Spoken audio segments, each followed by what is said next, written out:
la question.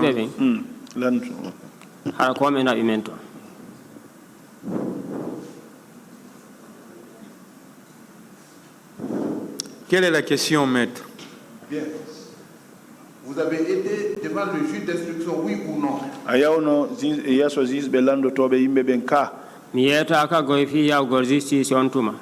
on ne m'a pas demandé d'aller à la justice en ce moment. Ce n'est pas à la barre, mais devant un monsieur qui était assis et il y avait une femme qui vous interrogeait. Moi, j'étais à côté de vous. Oh, ina ka justice wono do ni ko debbo go wonno ton kakko don goddo go lando tono do kadi winda o kanko tigi hari mo ton on tuma mimi hawrale on don. Moi je n'ai pas trouvé ce dernier. Qu'est-ce qu'il a dit? Interprète, j'ai pas entendu. Qui n'est pas parti dans ce cadre-là. Bien. Bien. Ce qui confirme ici que les 3 coups de poignard que vous avez reçus ont des séquelles encore sur votre mémoire. Nous woni l'habitat la ko be tufi on kon ñu ha jonno jiri yon hakkille den taw. Ah, no jibi hakkille den de parce que ngandi est-ce que labi wot sunna sama kala na fi non labbe tati à la fois. Donc ça oui, même si c'est un coup de couteau suffit pour ça, ce n'est pas 3 fois. Bien. Avant de recevoir ces coups de poignard, est-ce que votre degré de visibilité est un peu réduit?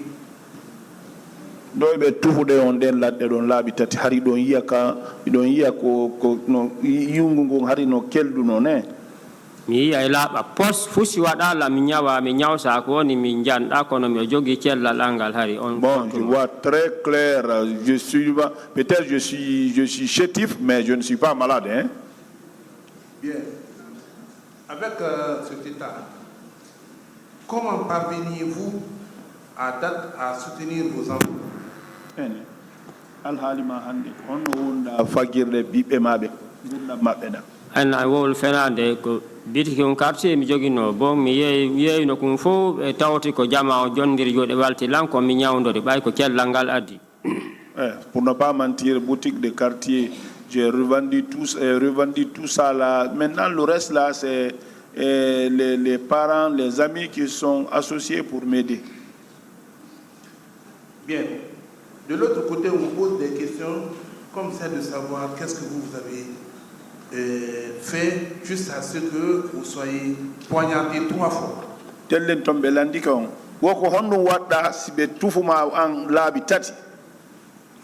n'est pas une question. Est-ce que venir au stade manifester à la loi peut amener quelqu'un à te donner des coups de poignard? Argol Castad Holla Annie. E ko sarri anni ko sarri yamiri kon dum don do yoni be tofa udi laabi tati. Ah, min de ko mi andi se dongo mi jogaaki hayre e labi e almeti e goddum go ko mi ari ko hollugol anniye ko fow haldi kon mi ara mi wade meeting go si gasi karim nanga lawgol mi wot ha andi wadal violation. Donc moi ce que je sais, je suis venu au meeting, je n'avais ni pierre ni allumette, rien. C'était pour venir manifester, montrer mes intentions, après ça rentrer à la maison. Recevoir des coups de poignard sur le dos suppose quoi? Que vous étiez dans votre fuite, non?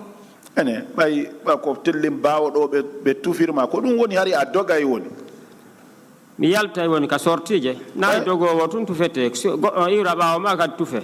Donc c'était pour aller, c'était pas fuir seulement, c'était pour sortir. Il y a quelqu'un qui vient derrière maintenant, il vous donne. Ce que je voudrais dire, que vous n'avez pas tenu tête aux forces de l'ordre. Non. Je ne peux pas porter résistance. Toutes mes compassions du courage. Merci. Vous pouvez disposer, monsieur. Je voudrais vous montrer ça.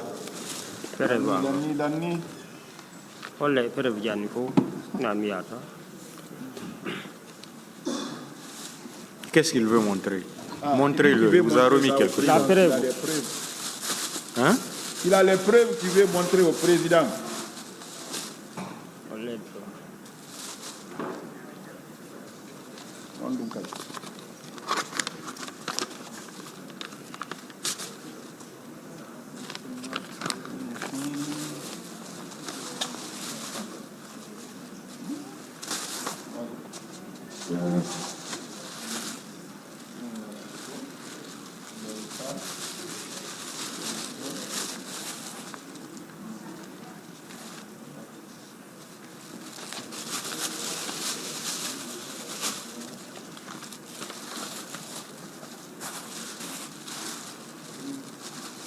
C'est bon maintenant.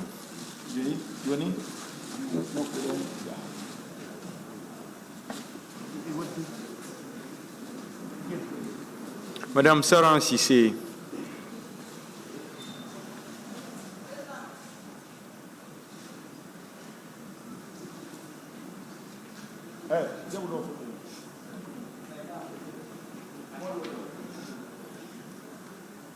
Venez s'il vous plaît.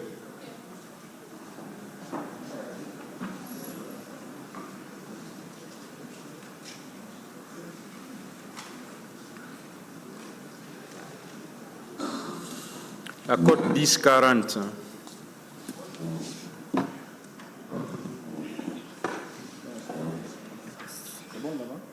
Vous voulez parler dans quelle langue, madame?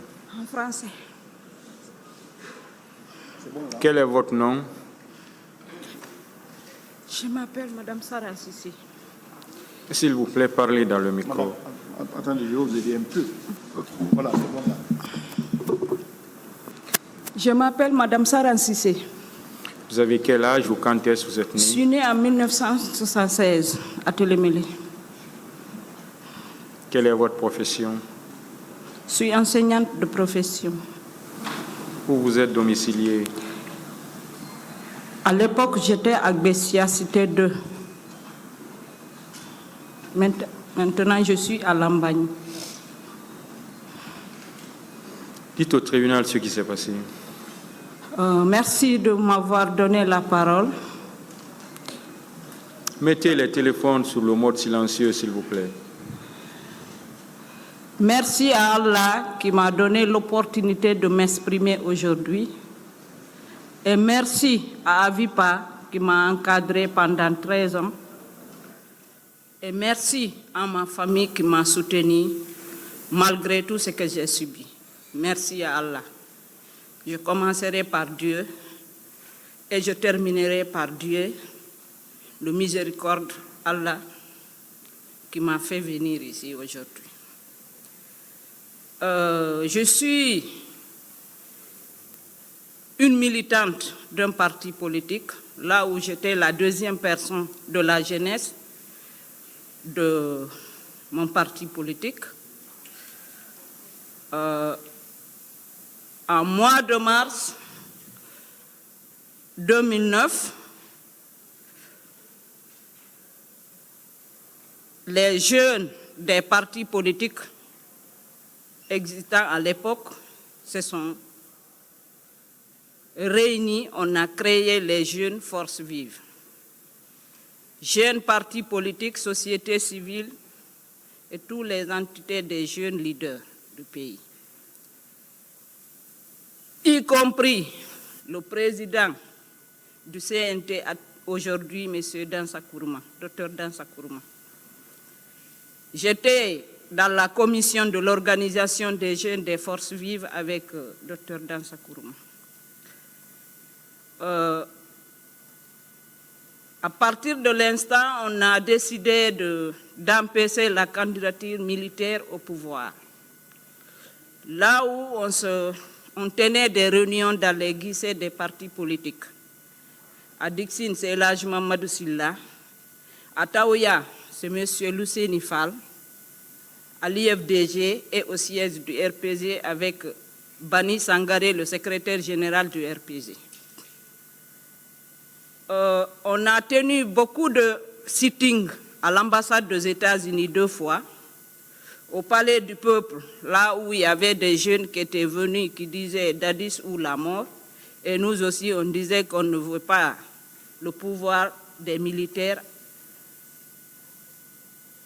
Donc de ça, il y a eu l'organisation des événements du 28 septembre 2009. Le 28 septembre 2009, j'ai quitté la maison à 6 h du matin parce que les jeunes des forces vives, on avait décidé de ne pas prendre un moyen de déplacement de marcher à pied pour encourager les jeunes qui étaient derrière nous, qui nous accompagnaient. De 6 heures du matin, déjà j'étais à Hamdallah et Komandanya. J'ai emprunté la route de Hamdallah pour venir à l'estade du 28 septembre. Arrivé au niveau du siège de l'IFDG, c'est là où on a trouvé des pick-up avec beaucoup de militaires qui étaient là, qui empêchaient les gens de passer. Ça, c'est à 7h30. Là, ils ont voulu nous empêcher de dépasser le siège. Heureusement ou malheureusement, on a pu passer. À la minière, encore, on a trouvé d'autres militaires qui étaient là, qui ne voulaient pas encore qu'on passe. Et là aussi, on a pu, en tout cas, dépasser les gens là. Arrivé à Belvédère aussi, on a trouvé une autre équipe qui était là. Ça, déjà, maintenant, il était 8 heures. Les gens là aussi nous ont pourchassés, on s'est retourné vers Silla. Et de là-bas, nous sommes rendus au domicile de Ela Seloudali. Là où on a trouvé Hadjayari Biriki qui était à la rentrée. Elle m'a appelé, elle dit Sarang, écoute, on n'est pas venu voir Ela Selou, mais plutôt on a un rendez-vous à l'estade du 28 septembre. Donc comme ça, moi, elle et quelques jeunes de mon parti, on me dirigeait vers l'estade. À l'arrivée, on a trouvé des pick-up qui étaient garés devant l'esplanade. Il y avait M. Kegboro qui était là présent. Il nous a demandé pourquoi nous sommes venus. On a dit, c'est l'appel des forces vives qui nous a fait venir. Et puis il nous a dit de quitter. À 3 reprises, on nous pourchassait. Quand on vient, ça tire des gaz lacrymogènes. Et puis au retour, on rentre dans le quartier de l'Andrea. Donc, la 3e fois, ça coïncidait à l'arrivée des leaders. On a vu nos leaders, tout le monde était là, était content, ça dansait, ça chantait. Lui, M. Kegboro, s'est entretenu avec les leaders. Ils ont décidé d'aller, c'est le feu Jean-Marie Doré. Et là aussi, on a suivi les leaders pour aller ce feu Jean-Marie Doré. Mais arrivé à la devanture, nous, on était de l'autre côté, à la route qui était entre nous, on nous a empêchés de traverser et rentrer, c'est M. Jean-Marie Doré. Finalement, on a resté là-bas. Quelques minutes après, les leaders sont ressortis.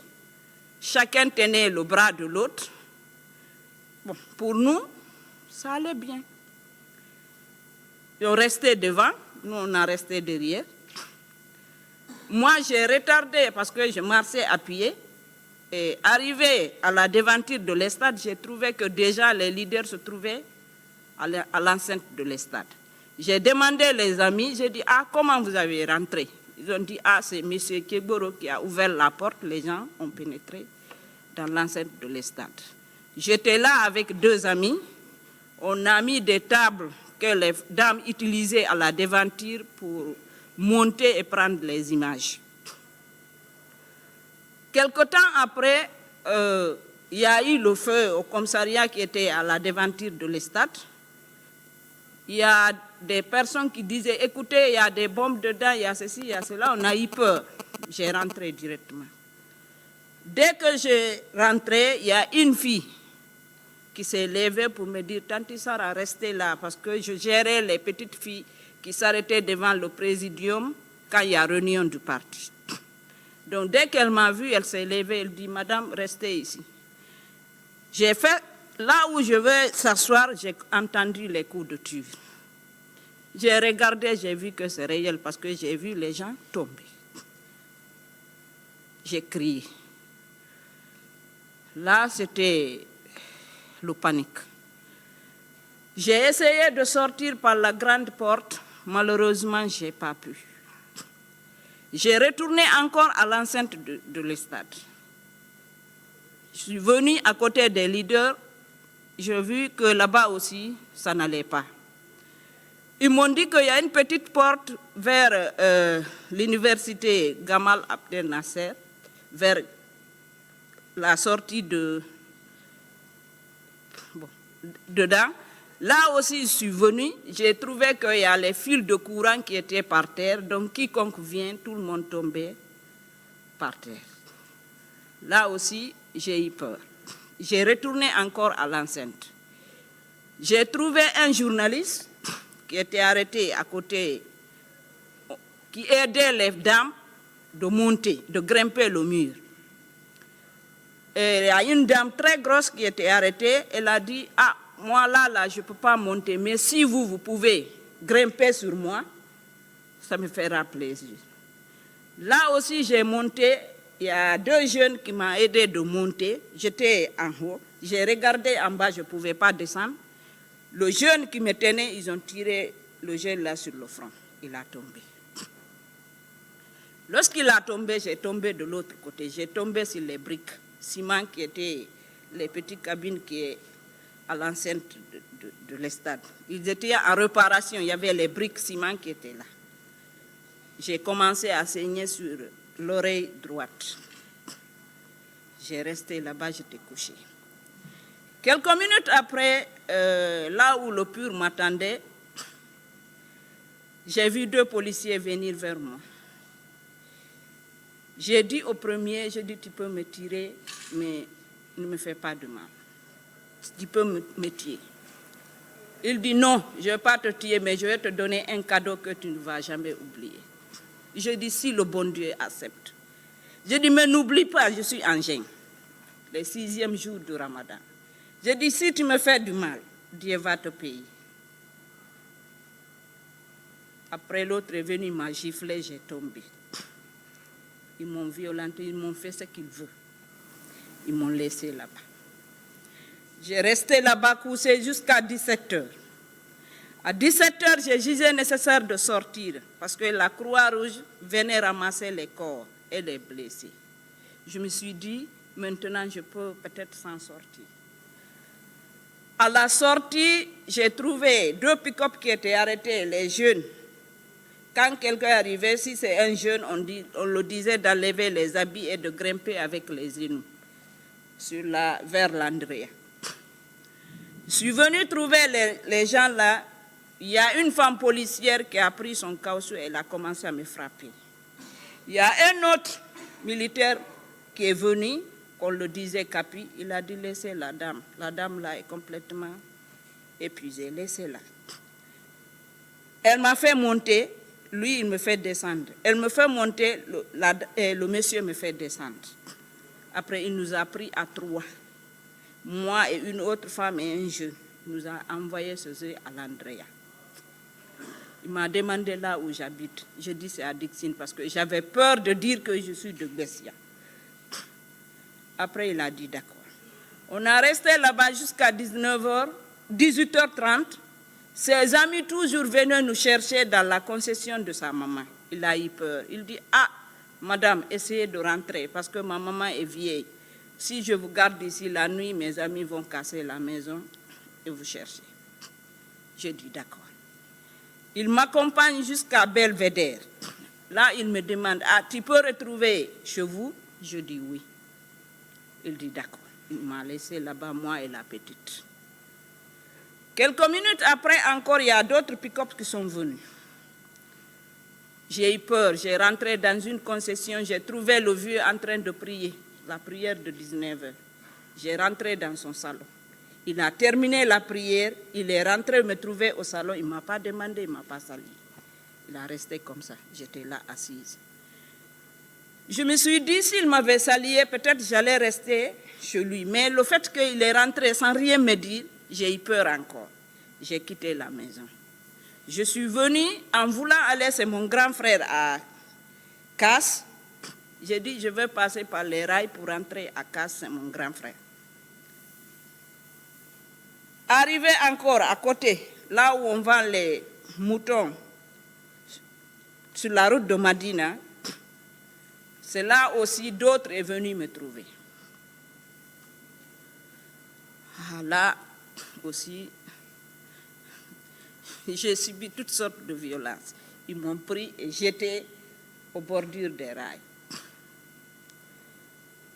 J'ai resté là-bas. Il y a des jeunes qui sont sortis du quartier, qui cherchaient comment rentrer chez eux. Les gens là sont venus me trouver couchée. Ils ont dit, d'autres disent, ah, elle est morte, d'autres disent, non, elle est vivante. C'est comme ça ils ont venu me voir, me prendre. Mais dès qu'ils m'ont pris encore, ils ont vu la lumière des véhicules qui venaient, ils m'ont fait tomber là-bas. C'est là où la Croix-Rouge est venue me prendre. La Croix-Rouge est venue me prendre, m'envoyer à Donka. Je suis arrivée à Donka vers 20h30, 21h. Arrivé à Donka, j'ai trouvé qu'à Donka aussi, ça n'allait pas. Parce que ça trouvait que les militaires ont commencé de venir prendre les gens à Donka. Il y a un médecin qui est nommé Dr Barry. Il m'avait dit, Sarah, c'est comme ça que tu es revenue par là? J'ai dit oui. Il dit, alors, je te conseille d'aller vers diabétologie, tu restes là-bas, que là où tu es là, c'est pas bon. J'ai dit, docteur, je ne peux pas, il faut m'aider. Après lui, il m'a soulevé, il m'a accompagné. Arrivé au niveau de la maternité, il y a une femme qui travaillait à Donka, encore qui est victime. Elle, ses amis de la maternité ont rasé sa tête. Dès qu'elle m'a, elle dit, ah, celle-là, c'est la fille à ma copine, prenez-la. C'est là où j'ai commencé les soins. J'ai terminé les soins, ils m'ont envoyé vers la 4e diabétologie, j'ai passé la nuit là-bas. Le matin, parce que je n'avais plus de téléphone, j'ai appelé à la maison et mon frère est venu. Mais ça aussi, pour atteindre Donka, ce n'était pas facile. Il est venu me prendre à Donka et il m'a ramené à la maison. Je suis revenu chez moi le lendemain à 18h. Le matin, ils m'ont envoyé à Point B, à Taouya, parce que là, ça saignait beaucoup. J'ai continué les soins à Taouya. Vu que je ne pouvais pas dire tout ce que j'ai subi à la famille,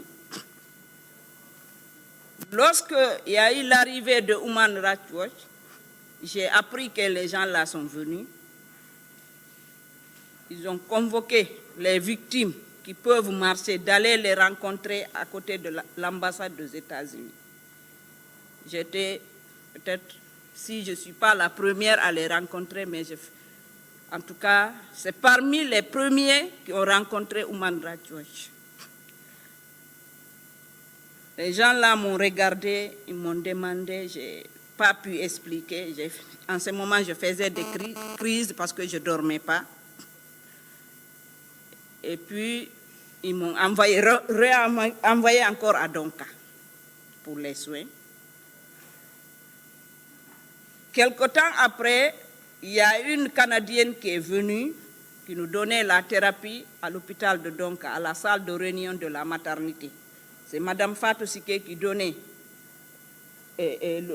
la salle de réunion pour qu'on puisse suivre la thérapie. J'ai continué la thérapie avec la dame, mais j'ai vu que je ne pouvais pas rester parce que la façon que j'étais, je ne voulais pas que la famille sache tout ce que j'ai vécu. J'ai quitté le pays pour aller au Sénégal. Là, c'était en décembre. J'ai profité parce que j'ai un frère qui venait chaque décembre faire son congé à Dakar. Donc, je suis venue, je lui ai expliqué, je dis, je suis malade. Il m'a donné de l'argent. J'ai allé à l'hôpital de Dakar et j'ai resté là-bas pendant 3 mois. Je suis revenue. À mon retour, il y avait à Villa 31, là où on écoutait les victimes. Ils m'ont parlé de Villa 31. Je suis allé voir les gens qui étaient à Villa 31 parce que là-bas, il n'y avait pas d'avocat.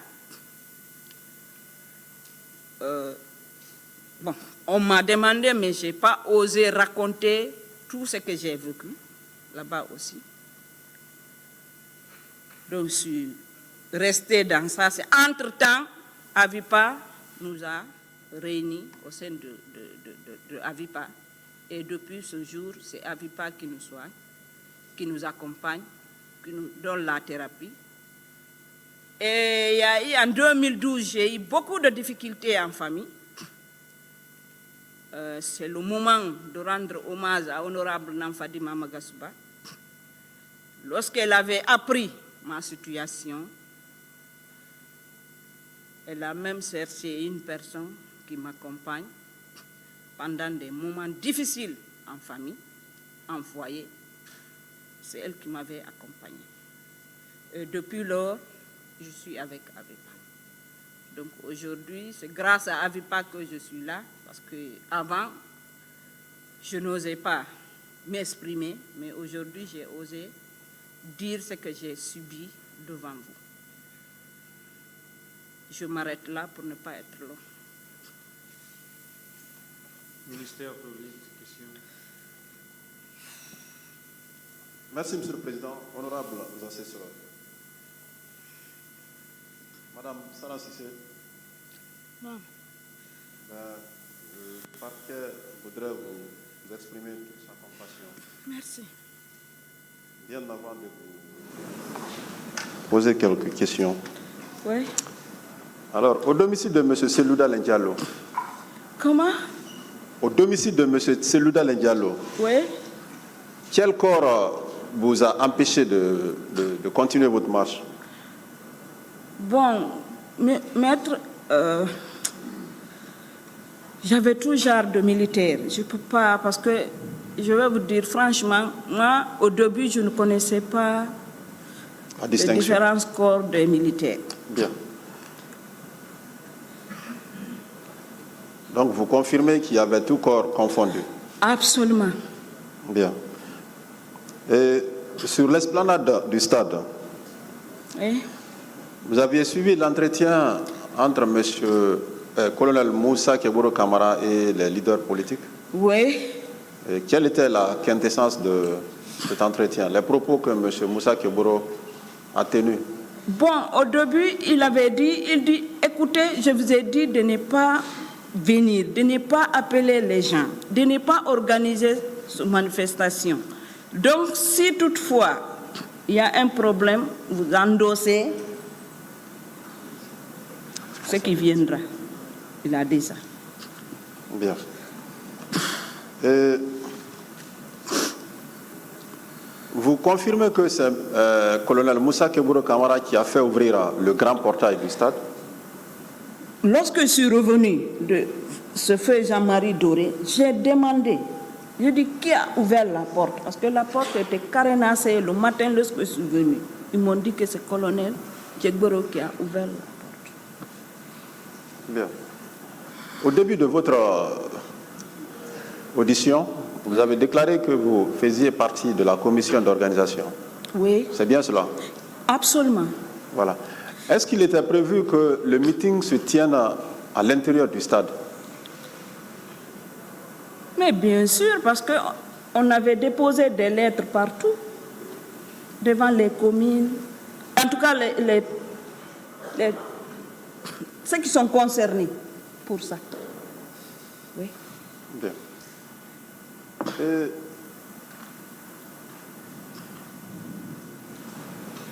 dites-nous, madame, Oui. qu'est-ce que vous avez personnellement subi ce jour comme service au stade du 28 septembre? Ah, maître. C'est difficile pour moi d'expliquer tout ce que j'ai subi. Je suis une mère, j'ai des enfants. Je sais depuis ce jour ce que mes enfants ont subi. Je ne peux pas les faire subir encore. Okay, je ne vais pas insister outre mesure. Non.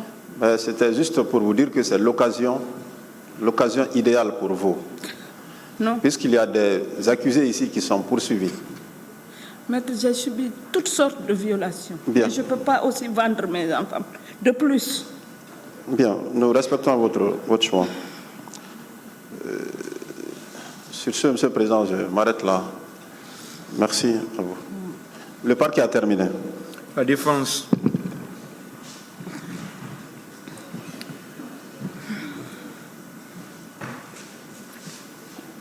Madame Cissé, Oui, une seule question de confirmation.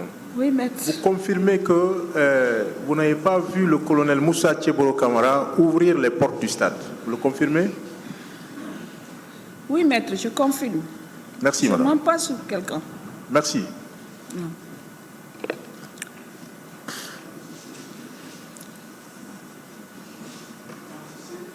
Oui, maître. Oui. Le micro. Maître, cas je de ne viol. réponds pas à ça.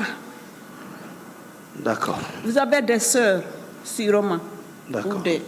Bon, s'il vous plaît, Je réponds pas à ça, madame, maître. Non. s'il vous plaît, Oui. vous avez le droit de dire que vous ne répondez pas à une Je ne question. réponds pas à ça, maître. Voilà. d'accord. Vous êtes rentré avant les leaders ou après au stade? Comment? Vous êtes rentré avant les leaders ou après? J'ai rentré après les leaders. Après, oui, parce que d'accord. je les ai poursuivis, c'est feu Jean-Marie Doré. D'accord. C'est après. Vous avez perdu des proches dans ces J'ai douloureux perdu mon événements? cousin aussi, qui est porté disparu, Sekou Touré. Le petit Sekou qui avait 16 ans. Il ne s'est jamais retrouvé. Photo de Sekou se trouve au salon de Avipa. Une fois de plus, toutes nos compassions. Merci, Monsieur le Merci. Président.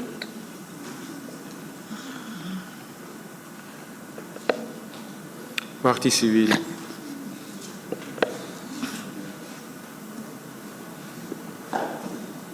Merci, Monsieur le Président. Madame Cissé, j'ai une seule question pour vous. Oui.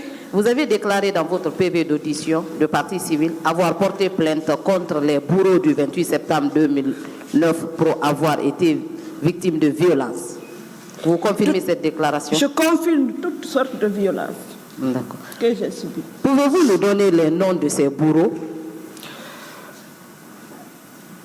Bon. Au début, parce que moi, je ne connaissais pas les personnes qui étaient dans l'enceinte de l'estade, les militaires. Après l'événement du 28 septembre, j'entendais tout le monde parler de M. Diaguité, du Toumba. Lorsque j'ai passé devant les juges, ils m'ont demandé. J'ai nommé, j'ai dit c'est contre M. Tchegboro et M. Toumba Diaguité. Parce que c'est les deux personnes que j'ai pu entendre leur nom à l'enceinte de l'estade, après les événements du 28 septembre. C'est pourquoi j'ai nommé le nom des deux personnes. Parce que M. Tchegboro, lui, je l'ai vu. Une autre question. Monsieur le Président, c'était l'unique. Je vous remercie.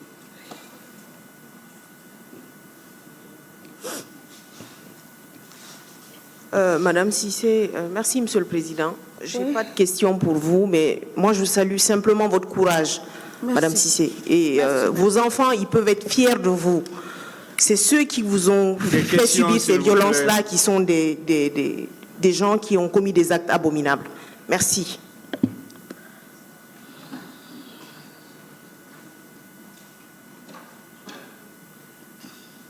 Madame, j'ai une seule question pour vous, Madame Cissé. Oui, maître. Jusqu'à quelle hauteur l'État a pris la charge de votre traitement? Pas du tout, parce que, sauf le premier jour où j'ai passé la nuit à Donka. Et peut-être la thérapie, oui, j'ai suivi ça à Donka. Mais lorsque je venais prendre, parce que ça fait un moment, on a appris qu'il y a eu des produits qui ont été donnés à Donka. Mais quand tu viens, on te donnait des produits qui ne valent rien. Donc finalement, je me suis traitée à Matam et à Taouya.mb. C'est les deux lieux que j'ai fréquentés à Conakry. De là maintenant, tu es au Sénégal. Le coup à la charge d'autres personnes et vous. À notre charge, la famille, surtout ma soeur, ma petite soeur, parce que je me suis confiée seulement à ma petite soeur. Après ça, après Dakar, même lorsque je suis revenu, j'avais besoin de l'argent pour me traiter parce que j'avais des produits que je devrais prendre à tout moment. Donc, tu es obligé de dire à ma copine d'appeler mon grand frère et dire que j'ai pris crédit. Donc, chaque mois, je dois rembourser l'argent là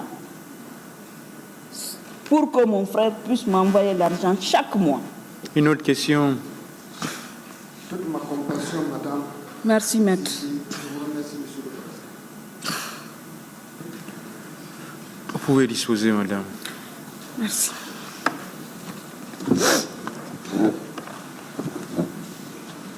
Monsieur Abdoulaye Bari.